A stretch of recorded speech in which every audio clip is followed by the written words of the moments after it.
Hola, bon dia. Soc Kèlia, de Relacions Ubuntu.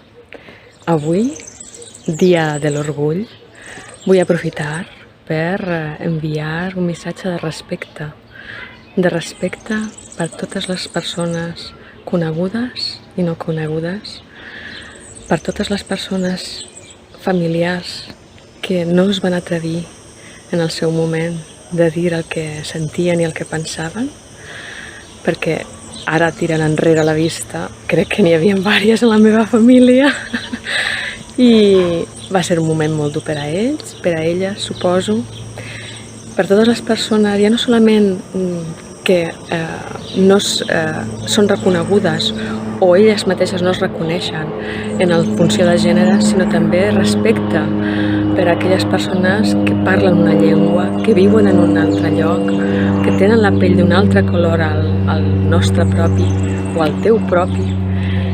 Totes aquelles persones que són diferents a tu. I totes són diferents a tu. Totes són diferents a nosaltres, a uns mateixos. Moltes gràcies. Una abraçada.